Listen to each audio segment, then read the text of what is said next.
I changed it very slightly because... Well, I know I've got something else. Yeah, which is which what is the community chest. I But was the Friends of Eastwood Park before Big Local anyway? Would they have still happened without any involvement of Big Local? To some extent, yes, but financially, to have the background, so the first one could be funded, and then it's made it sustainable, hasn't it? So, Right. yeah. It's got us up and running on. Yeah. Okay, that's fine. Big Local's help with the promotion and spreading the word. That's It's it. under that umbrella. Mm. People are comfortable that it's It's within a a sustainable thing, because Yeah. obviously if it works, then you try to fund it to continue it, or get match funding separate. Those are the opportunities, as Steve says, the banners go up, the pens go out, we have a 5-minute slot while we're doing the raffle to say, do you know, have you heard about this? If not, have a chat with one of us around about it, and we introduce ourselves. It's a real opportunity to spread the message again. It's just using the fancy word for ball.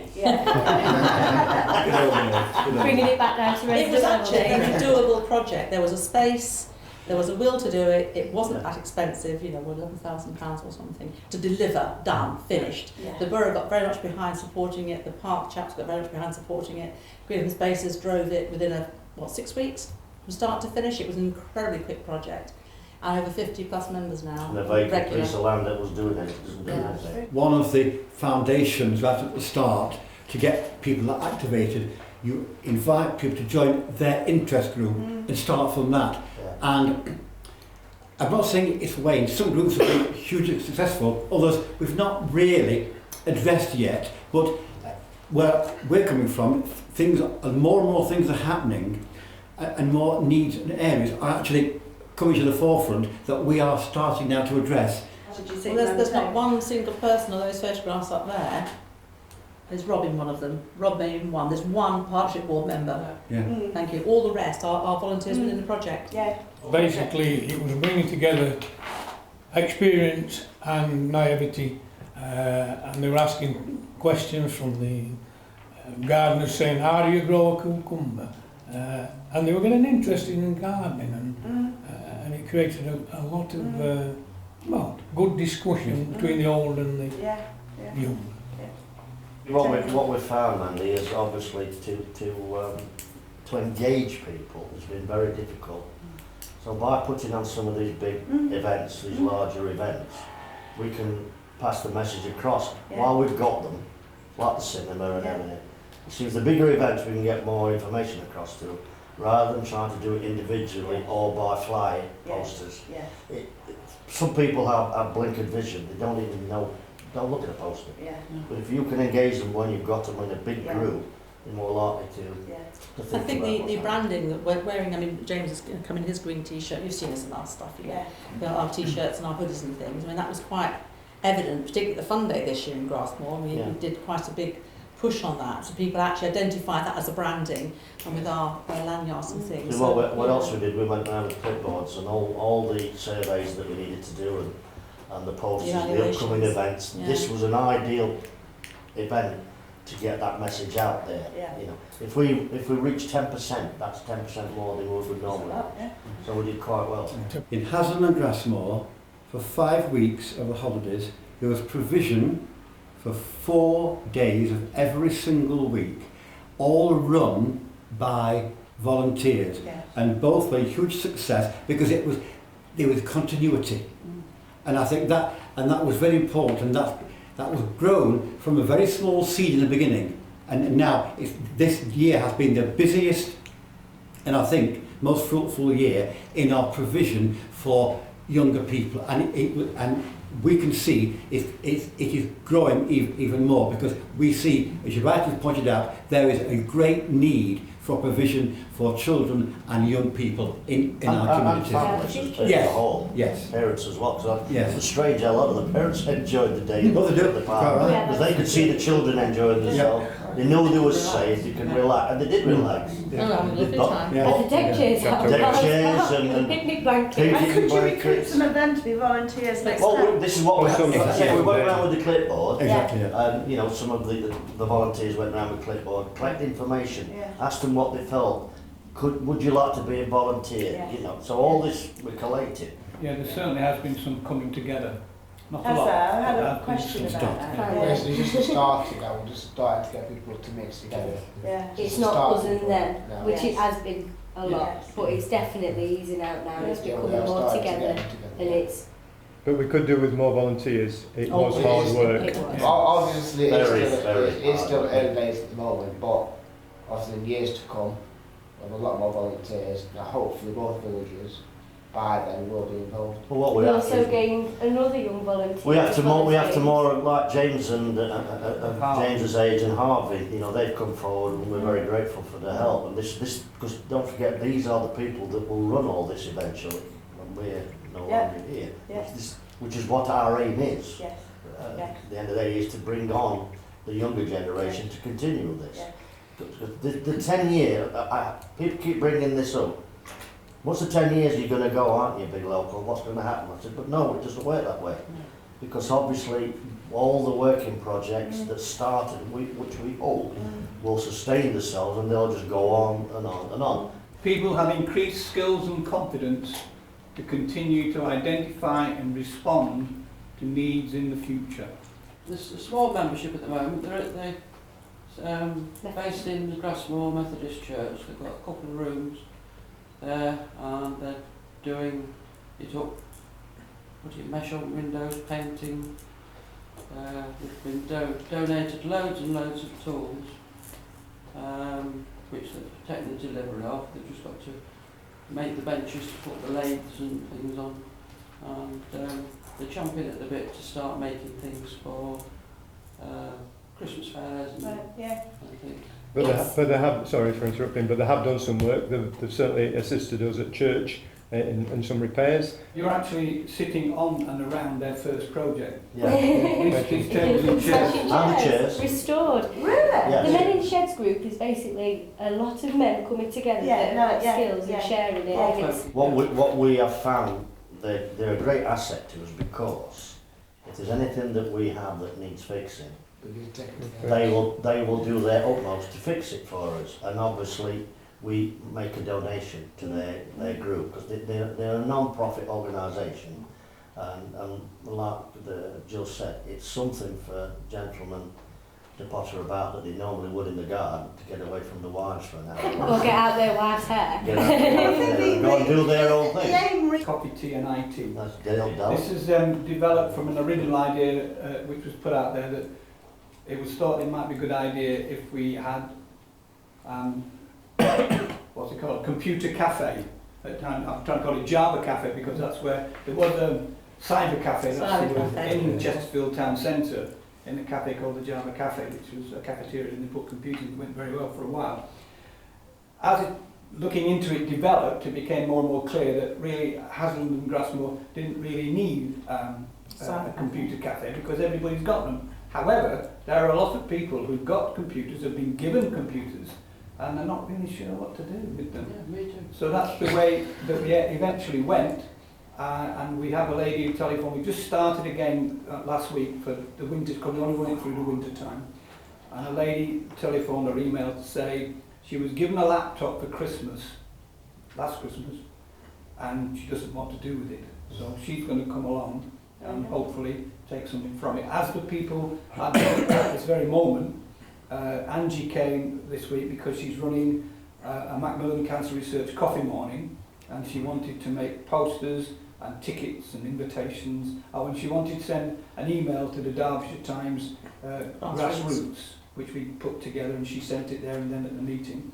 And then she went off with Dallas and Sarah and made a poster that she can put around the village to invite people to come to this party. Brilliant. The terrific outcome, Yeah.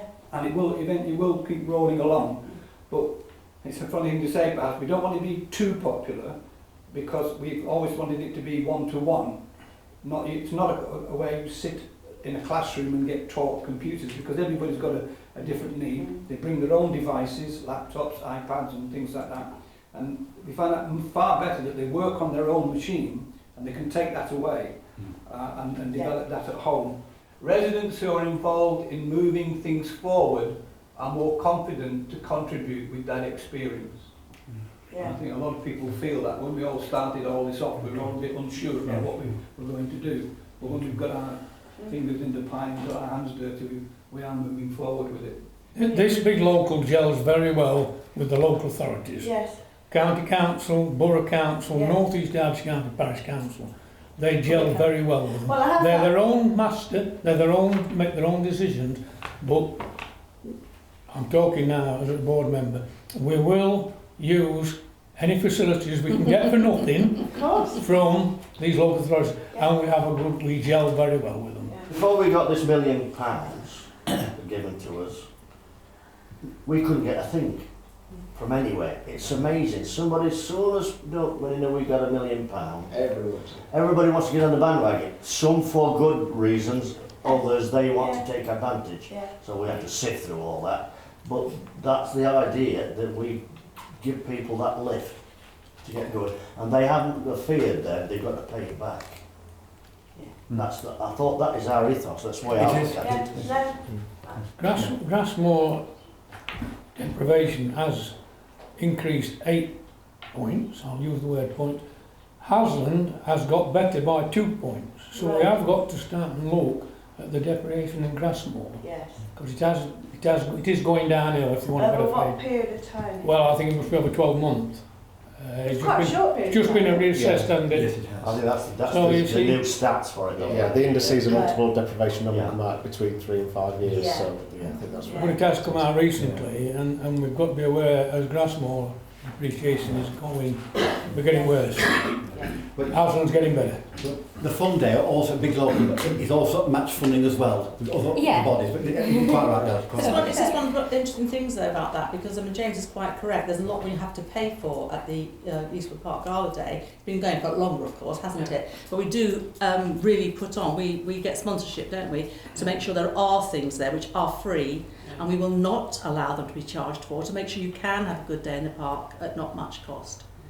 parts of Grassmoor are quite socially isolated according to Age UK figures. So we've got that sort of stats. Yes. And then the other element for me is the opportunities or threats. So we've recently had presentations from the District Council, for example, in terms of the Avenue Coking Works site and how that's being developed, and are there opportunities for working with them, which link to the Green and Open Spaces group, or potential employment opportunities. So we've got the consultation, we've got the cold hard stats that are collated, and then we've got the engagement on things that might. So it's all those Might three be things changing. together. Yeah. Really. The query about continuing with the 2 surgeries here, the unemployed workers in the law centre, we got some half-year figures, didn't we, about their take-up of that, because we were conscious that it was quite a small take-up. You know, they sit here all morning, all afternoon with the 2 surgeries. How many people are coming over the threshold? But it was actually significant, but was more significant was where they were coming from, wasn't it? The addresses, because we were very conscious, particularly of those particular areas. The addresses identify certain areas within our 2 communities, and it was very interesting that the addresses actually address those. Sure. Yeah. So we without us doing anything particular apart from supplying that surgery opportunity, that is being addressed. And in fact, Alice and I have had this conversation again just this morning, haven't we? And now we're back onto an even keel, we hope, with the whole staffing thing. But one of the things we're going to do is get out there, isn't it, and actually do a little bit more. Something on a few doors. And if I could give you one example, staring example, which happened in the last month, 4 weeks, and it's credit due to these. I don't know. Some people, young children in Grassmoor, could never afford to go into a laser quest, which is about 8-10 quid. I know I've saved up and took my grandchildren, but I know it's about £10. And these guys, big local, put one on in Grassmoor Barnes' Park. And I've never seen such a delight on some of the kids' faces which didn't even believe it existed. And it's credit due to these people.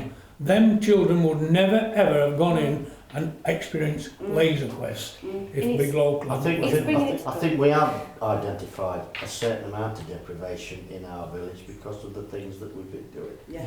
Obviously, with the super kitchen that's going to come on board, that comes part of deprivation, because we will be able to offer meals to people that normally wouldn't be able to afford to go to a restaurant or a pub or whatever. You know, fish and chip shop probably about the only thing there is.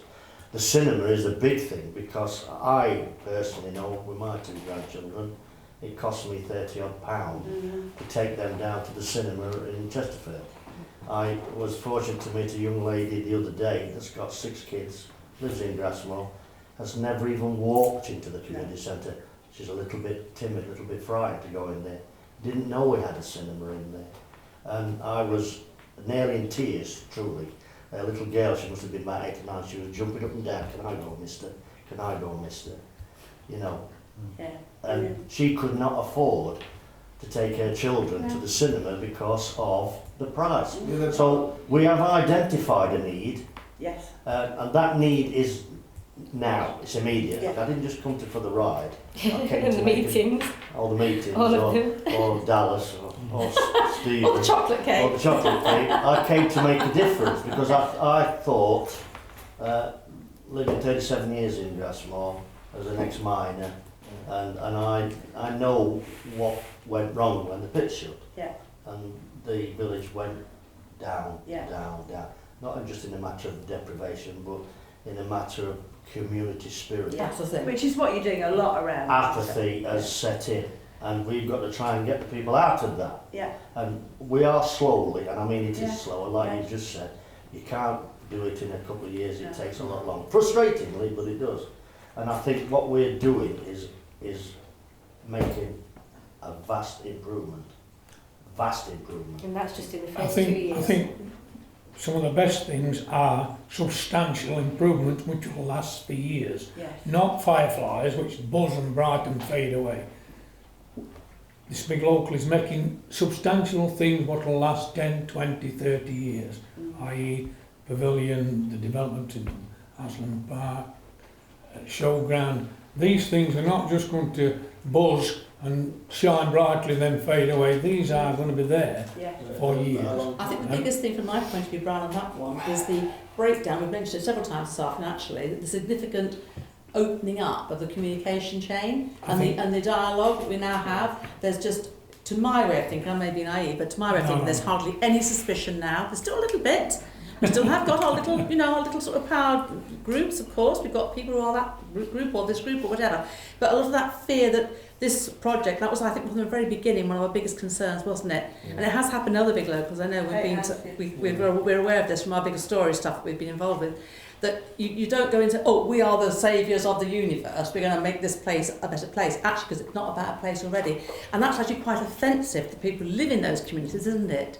Hasmoor's rubbish, we're going to change it for the better. Really? Oh, that's not quite nice, actually. So there's that, isn't there? So we didn't ever have that as an outset, did we? Ever. But there's still suspicion around it all. And so that has been a real gentle need to keep moving forwards and I totally embrace what's the good stuff that's out there, yeah? And build on that and develop that and let that become a bigger part of the community. But I see it as the most vital thing is getting two communities, individually to talk within themselves, be less suspicious of themselves and less suspicious of each other as well. From the feedback given, which coming back to your consultation on Fresh, every project ran, we are constantly asking the question of what can we do next and what can we do to improve the community. And what can you do to help us do it? Yes. That's the big one. That's the biggest one. Well, that's the thing, people are weeing all over the place. Yeah. Because it's what can we do? And they've got the voice, as Barbara said, that where they know who to speak to and they're speaking to each other, but they're getting the capability and the capacity to work together. And it's what are we doing? It's not just expecting people to do things to them. Absolutely. We're building up trust with each other. And if we can do that, we can build up trust between the communities. And 10 years' time, I'd like to see, Mandy, your successor and a group of new people here in 10 years' time say, right, this lot have now gone out to graze. Can we build up on what they have started? Now that is what I see is a test in 10 years. And I think that's a challenge. And if we can do that, Big Local will have been successful because there's people have been ongoing. And it's up to us. We are laying those foundations. And if those foundations are firm, Big Local will continue. Yes. I have no shadow of doubt about that. Yes.